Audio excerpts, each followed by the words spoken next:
আসসালামু আলাইকুম viewers, welcome back to my channel Nusaiba Noor কিচেনের পক্ষ থেকে সবাইকে স্বাগতম।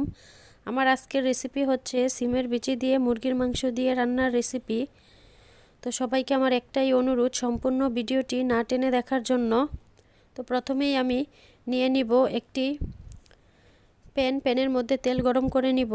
তো তেলটা গরম হয়ে গেলে এর মধ্যে আমি অ্যাড করে দিব পরিমাণ মতো পেঁয়াজ কুচি। তো পেঁয়াজটা কিছুক্ষণ আমি ভেজে নিব। তো এই পর্যায়ে পেঁয়াজটা ভাজা হয়ে গেলে এর মধ্যে অ্যাড করে দিব তেজপাতা এবং দারচিনি। তো অ্যাড করে দিয়ে আমি আরও কিছুক্ষণ পেঁয়াজটা, চুলার আঁচটা অবশ্যই মিডিয়ামে দিয়ে আরও কিছুক্ষণ ভেজে নিব। যখন পেঁয়াজের কালারটা ব্রাউন কালার হয়ে আসবে হালকা, তখন আমি এর মধ্যে অ্যাড করে দিব পরিমাণ মতো আদা বাটা এবং রসুন বাটা।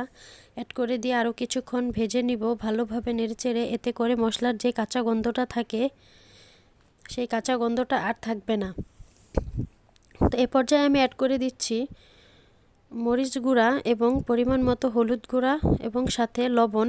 তো অ্যাড করে দিয়ে আমি ভালোভাবে নেড়েচেড়ে আরও কিছুক্ষণ ভেজে নিব। এতে করে আদা রসুনের যে হলুদ মরিচের যে একটি কাঁচা গন্ধ থাকে সেটি আর থাকে না, একটু ভালো মতো ভেজে নিলে। তো এরপরে আমি অ্যাড করে দিচ্ছি অল্প পরিমাণে পানি। তো পানিটা অ্যাড করে দিয়ে সবগুলো মশলা একসাথে আরেকটু ভালোভাবে কষিয়ে নিচ্ছি। এতে করে রান্নাটা ভীষণ সুস্বাদু এবং টেস্টি হয়। এ পর্যায়ে আমি কেটে রাখা মুরগির মাংসগুলো দিয়ে দিব। দিয়ে ভালোভাবে নেড়েচেড়ে আরও কিছুক্ষণ আমি কষিয়ে নিব। তো এরকমভাবে আমাকে ভালোভাবে মশলাগুলোর সাথে মাখিয়ে নিতে হবে প্রায় 2 থেকে 3 মিনিট। এতে করে মাংসগুলোর মধ্যে মশলাগুলো ভালোভাবে ঢুকে যাবে। আর আমি একটা পর্যায়ে মুরগির মাংসগুলো ঢেকে দিব প্রায় 8 থেকে 10 মিনিটের জন্য। চুলার আঁচটা অবশ্যই আমার মিডিয়ামে রাখতে হবে। চুলার আঁচটা মিডিয়ামে রেখে আমি মাংসগুলো ভালোভাবে কষিয়ে নিয়েছি। এখন আমি এ পর্যায়ে অ্যাড করে দিব কাঁচা জিরা বাটা। তো জিরা বাটাটা আমি সবার লাস্টে অ্যাড করেছি। এর কারণ হচ্ছে জিরা বাটাটা সবার লাস্টে দেওয়ার কারণে আমার চিকেনটার মধ্যে থেকে খুব সুন্দর একটি স্মেল আসবে এবং খেতেও ভীষণ সুস্বাদু লাগবে। তো আমি আরও কিছুক্ষণ ভালোভাবে কষিয়ে নিব এই মাংসটা। তো কষানোর এক পর্যায়ে আমি সিমের বিচিগুলো অ্যাড করে দিব। আর সিমের বিচিগুলো অবশ্যই আমি রাতে ভিজিয়ে রেখেছি এবং সকালবেলা আমি খোসাগুলো ছাড়িয়ে নিয়েছি। তো সিমের বিচিগুলো এখন আমি মাংসর সাথে আরও বেশ কিছুক্ষণ কষিয়ে নিব। অবশ্যই একটি ঢাকনার সাহায্যে আরও কিছুক্ষণ ঢেকে আমি ভালোভাবে কষিয়ে নেওয়ার চেষ্টা করব।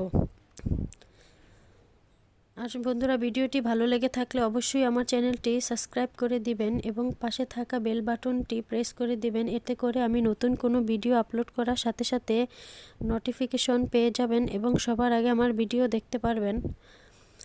তো এ পর্যায়ে আমি ঢাকনা উঠিয়ে ভালোভাবে সিমের বিচি আর মুরগির মাংসগুলো কষিয়ে নিয়েছি। তো দেখতেই পাচ্ছেন কত সুন্দরভাবে কষানো হয়ে গিয়েছে। এখন আমি এর সাথে অ্যাড করে দিব পরিমাণ মতো পানি।